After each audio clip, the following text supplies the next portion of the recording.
Welcome to a world where dinner wasn't delivered, it was hunted, foraged, or resurrected from a root cellar. These are the forgotten hillbilly dinners that once filled iron skillets and family bellies, long before supermarkets and microwaves softened our edges.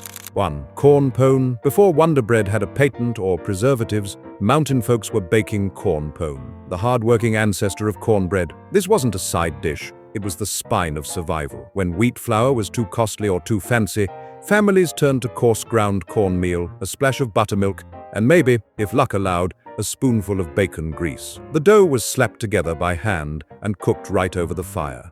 Sometimes on a stone, sometimes in a blackened skillet that had seen generations. The result? A golden crust that cracked under your teeth and an inside that stuck to your ribs like a handshake from an old farmer. Corn pone didn't just feed families, it judged them. Every Appalachian woman had her secret method, and you could tell her worth by how her pone turned out. Dense but not dry, crispy but not burnt. But if you thought cornmeal was just for bread, hold on to your cast iron, because the next dish turns it into something otherworldly. 2. Hominy. Hominy looked like corn that had been visited by spirits, puffed, pale, and shining like moonlit pearls. But beneath that ghostly glow was a genius bit of chemistry, borrowed from Cherokee tradition. Families soaked dried corn in lye water made from wood ash, loosening the hulls and doubling the size. What emerged wasn't just corn, it was transformation, a food softer, richer, and easier to digest. Once rinsed and boiled, hominy could be turned into breakfast porridge, fried into golden bites, or dried again for storage. It was proof that Appalachian cooks didn't just make do, they made magic. And let's be honest, canned hominy from the store, it's the sad echo of what mountain hands could do with a pot, a paddle, and a little patience. Now, speaking of patience, the next dish required nerves of steel, a good rifle, and a willingness to turn your local weatherman into supper. 3. Groundhog stew. Long before a certain furry meteorologist started predicting spring, groundhogs were predicting dinner. Come February, when the pantry was bare and the snow still deep, these fat, sleepy rodents became Appalachian gold. After skinning and soaking to remove that wild perfume, chunks of groundhog were browned in bacon fat, tossed with onions, carrots, and potatoes, then simmered for hours until the meat fell apart into tender, savory perfection. It wasn't just food, it was a reward for surviving winter, and believe it or not, it tasted somewhere between pork and dark chicken, rich with a story of survival that city folks will never understand. And from something that once lived underground, we climb high, to a dessert so famous, it towered over Appalachian weddings like a sugary mountain range. 4. Apple stack cake. In the old mountains, the true symbol of commitment was a 6-layer apple stack cake. Each guest at a wedding brought a single cake layer, while the bride's family provided the filling. Slow-cooked dried apples spiced with cinnamon and molasses. Layer by layer, it became a masterpiece, an edible skyscraper of community effort. Once stacked, it was wrapped in cloth and left to rest for days, softening and melding into one heavenly bite that tasted like autumn itself. This wasn't dessert, it was a family portrait of neighbors, friends, and generations baked into one perfect tower. But don't get too comfortable in that sweetness, and because the next dish, it's about to crawl out of the woods and right onto your dinner plate. 5. Possum and sweet potatoes. Before you wrinkle your nose, remember, in the Appalachian hills, nothing went to waste, not even the marsupials. Possum and sweet potatoes were Sunday's crown jewel, a feast cooked low and slow until the meat turned tender and the potatoes soaked up every drop of molasses-laced fat. The possum was caught late fall, scrubbed clean, boiled once, then stuffed with wild onions and sage. The result? Crispy skin, juicy meat, and sweet potatoes caramelized with that country magic only wood smoke can give. Call it rustic, call it wild, but in those days, this was fine dining. The kind that didn't just fill your stomach, but reminded you that in the mountains, luxury was whatever you could catch. And if you think that's wild, just wait. The next dish took dinner in the woods to a whole new level, one furry tale at a time. 6. Squirrel and dumplings. When the first frost bit through the mountain hollows, it wasn't a grocery run that followed. It was squirrel season. Every boy with a .22 rifle and steady aim came home with dinner swinging from his belt. These quick little critters were browned in bacon grease until golden, then simmered in a bubbling pot with wild onions, herbs, and a thick blanket of hand-cut dumplings. Each doughy bite soaked up the rich, gamey broth, turning what could have been meager rations into a warm, stick-to-your-ribs masterpiece. For mountain folks, this wasn't strange, it was tradition.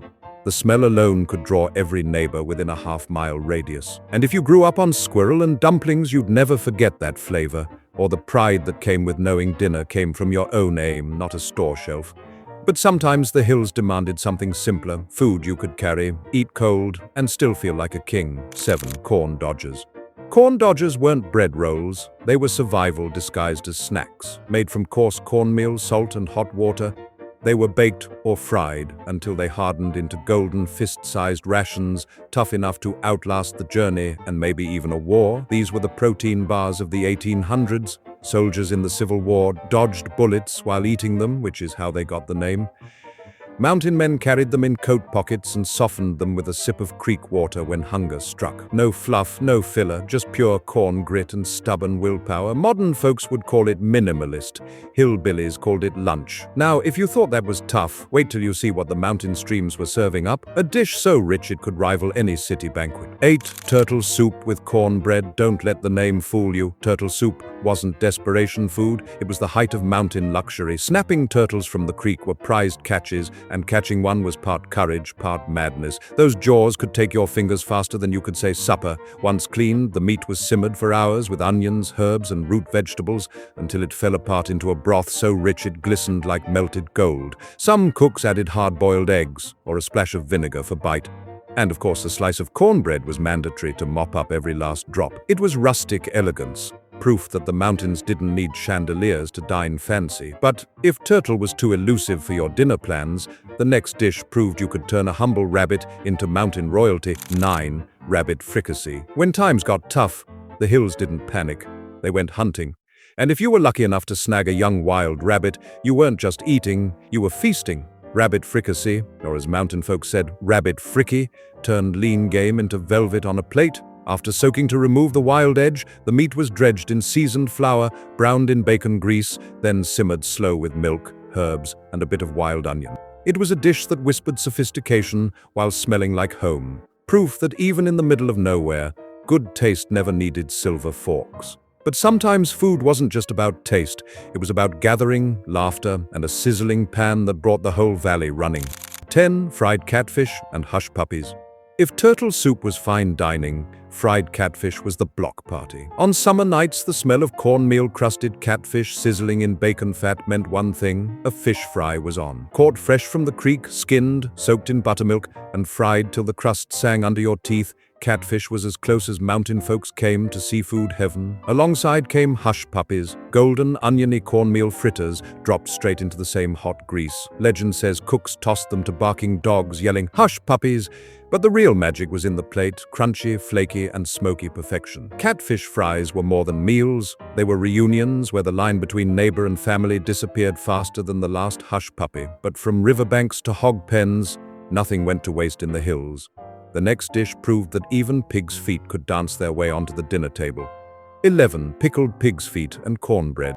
In the hills, when a hog was butchered, not a single squeal went to waste. The feet, yes, the feet, were cleaned, boiled, and pickled in spiced vinegar until they transformed into tender, tangy gold. This wasn't desperation food, it was preservation at its finest. Those feet were simmered until the meat slipped off the bone, then soaked in a brine laced with bay leaves, peppercorns, and salt. Packed into stone jars, they'd last all winter long, a protein-rich treasure when fresh meat was a distant memory. Served cold with cornbread, the gelatinous, vinegary bite paired perfectly with a crumbly slice fresh from the skillet. For pregnant women and tired farmers alike, this was considered power food, part sustenance, part mountain medicine.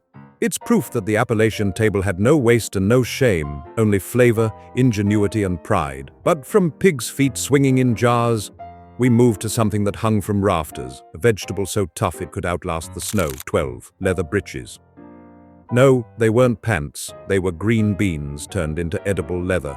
When summer gardens overflowed, mountain women threaded beans on long strings and hung them from kitchen beams to dry. Over weeks, they shriveled into brown, wrinkled strands that clattered like old bones when touched. Come winter, those leather breeches were soaked, simmered with fat back, and reborn into tender, smoky ribbons of flavor. The taste was richer, deeper, and earthier than any fresh bean could dream of being. This was the genius of the mountains, turning plenty into preservation. And the sight of bean strings swaying gently above the hearth, that was the mountain version of a stocked pantry. A quiet promise that no family would go hungry before spring. And speaking of survival gold, the next item wasn't exactly meat or vegetable, it was pure, glorious fat. 13. Fatback. Long before bacon had a cult following, there was fatback, the mountain's all-purpose flavor bomb and emergency ration. Thick slabs of salted pork fat were kept in crocks or hung in smokehouses, ready to lend a spoonful of luxury to even the poorest pot of beans. Slice it thin, fry it slow,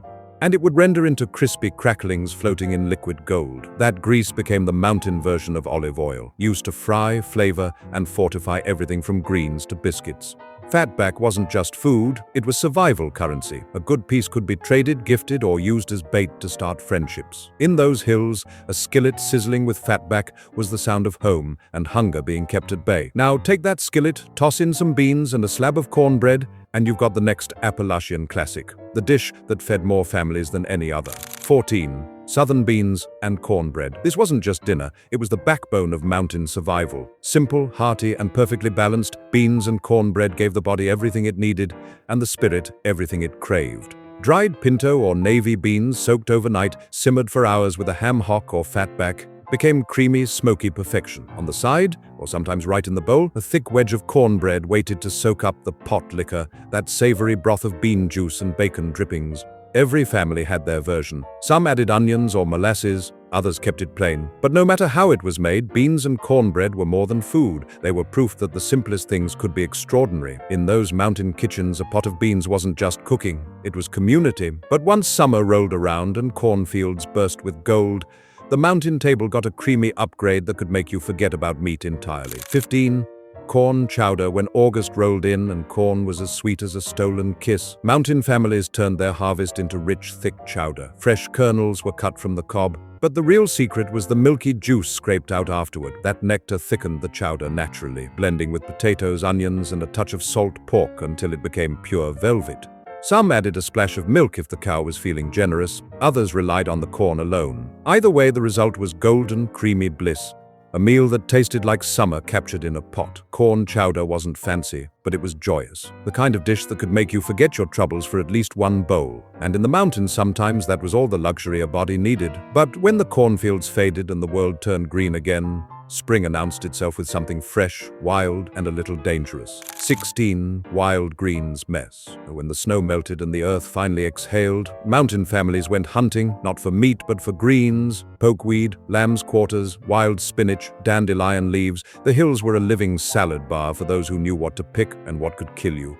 Women passed down plant wisdom like family secrets. With baskets and children in tow, they combed the hillsides, plucking enough greens to cook for days. Once home, the bounty was boiled, sometimes twice to tame the bitterness, and then sautéed in fatback until tender and fragrant. The result wasn't just a side dish, it was revival food. After a long, starch-heavy winter, that plate of greens tasted like health itself. It was tangy, earthy, a little bitter, and absolutely alive. But not every spring harvest smelled that fresh. The next wild ingredient was so pungent, schools had to close after dinner. 17. Ramp dinner ramps. The wild leeks of Appalachia could divide a town faster than politics. These innocent-looking green shoots packed an aroma so fierce it could clear a room and linger on your breath for days. Yet every spring, mountain folks threw ramp dinners to celebrate their return. Tables overflowed with scrambled eggs, fried potatoes, and bacon sizzling with ramps. Folks ate, laughed, and reeked together, a joyful stink that said, "Spring's here, and we survived another winter." Ramp dinners weren't just meals, they were social events, gossip sessions, and reunions all rolled into one. Children were often excused from school afterward, not because they were sick, but because the smell could knock a teacher flat. Ramps proved that in the hills, even the most offensive plants could bring a community closer. From plants that cleared your sinuses to pork that melted your soul, the next dinner brought European skill to American soil, one rib at a time. 18. Pork ribs with sauerkraut. When German settlers moved into the Appalachian ranges, they brought with them a gift that forever changed mountain cooking: sauerkraut. Combine that with wild hog ribs, and you had a pairing that could bring tears to your eyes, and not from the smell this time. Fresh pork ribs were browned, layered with homemade sauerkraut, and slow cooked until the tangy cabbage softened into the meat. Every bite balanced sour and savory, fat and acid, a symphony of survival cuisine. This dish was proof of Appalachian fusion before the word fusion was even invented. Old world fermentation met new world game. And the result was something timeless. By the end of the meal, you didn't just feel full, you felt civilized even if you'd eaten it off a tin plate. But not every recipe came from settlers. Some were born right there in the valleys. one massive bubbling cauldron at a time. 19. Burgoo. If beans and cornbread were the solo act, burgoo was the choir. This wasn't dinner, it was an event. Burgoo was the communal stew that brought whole hollows together, cooked in pots so large they could double as bathtubs.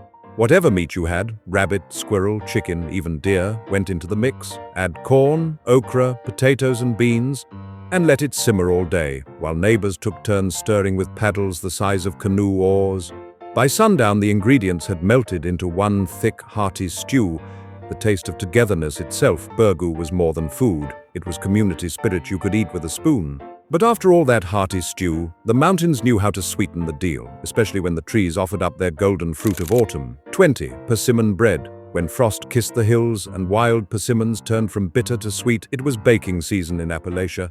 Families gathered the soft amber fruit, smaller and more intense than the store-bought kind, and turned it into loaves of persimmon bread. The pulp was pressed smooth and mixed with flour, sugar, eggs, and a whisper of spice. The result was dark, moist, and fragrant, tasting like cinnamon, molasses, and forest wind. But if you thought the mountains only saved food for flavor, think again. The next meal wasn't eaten for hunger, it was sipped for healing. 21. Corn silk tea. To outsiders, corn silk was trash, the golden threads tossed aside when shucking an ear. But in the mountains, those silky strands were worth their weight in health. Dried and stored in cloth bags, they were steeped in boiling water to make corn silk tea, a gentle golden brew believed to cure everything from kidney stones to high blood pressure. This wasn't superstition. Generations knew that nature offered her own pharmacy, and the humble corn plant was both food and healer. The tea's flavor was mild, slightly sweet and comforting, the kind of warmth that wrapped around you like a quilt on a rainy day. It was a quiet ritual of care, mothers brewing it for sick children, elders sipping it at dawn. In a world without doctors on every corner, mountain wisdom kept families thriving. But not every hillbilly dish came with serenity and healing. Some were born straight out of desperation and served with a side of political irony. 22. Hoover stew.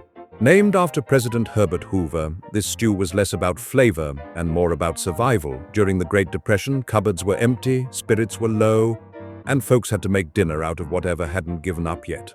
Potatoes, onions, maybe a slice of bacon if fortune smiled, all tossed into boiling water with salt and hope. Sometimes pasta or canned tomatoes joined the mix. The result wasn't pretty, but it was hot, filling, and democratic. Rich or poor, everyone ended up eating the same thing. They say Hoover stew filled more stomachs than it pleased, but it kept people alive when the country's pantry was as bare as its wallet. It was the taste of endurance, bland, thin, but unforgettable. But when the cupboards ran dry, the imagination didn't. The next dish fooled America's taste buds, with crackers instead of apples. 23.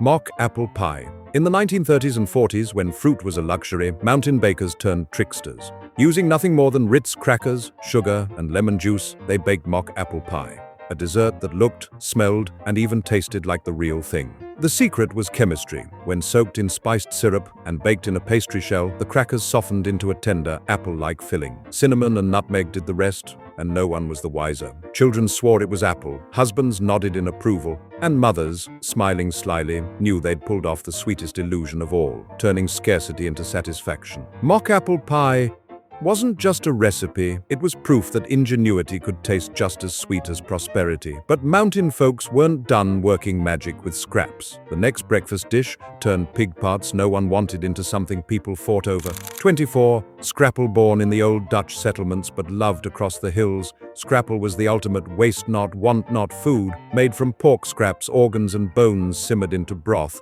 It was thickened with cornmeal and spices, then poured into pans to cool. Once firm, it was sliced, fried, and served crisp on the outside, creamy inside. A breakfast so rich you didn't need butter or gravy, though no one ever complained if you added both. Scrapple turned the unwanted into the unforgettable. It was flavor built from thrift, comfort built from scraps. For mountain families, this wasn't poverty food, it was pride food, because when you could make this from leftovers, you weren't surviving and you were winning. And for those days when even scraps were gone, the final dish offered comfort on a dime. Pure, creamy nostalgia spooned over toast. 25. Creamed corn on toast. When rations ran low and paychecks ran out, creamed corn on toast came to the rescue. A can of corn, a bit of milk, and day-old bread. That's all it took to create warmth in a cold kitchen. The sauce began with melted butter and flour, whisked into milk until smooth. Stir in the corn, season with salt and a touch of sugar. and let it bubble into creamy perfection. Then pour it over toasted bread and watch hunger surrender. It wasn't fancy, but it was home.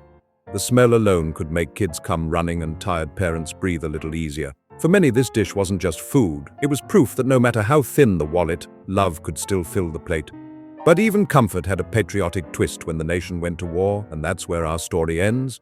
And there you have it, 25 hillbilly dinners that history nearly forgot. Dishes born from hunger, hard work, and heart, and where nothing went to waste and everything told a story. Each one whispers the same truth.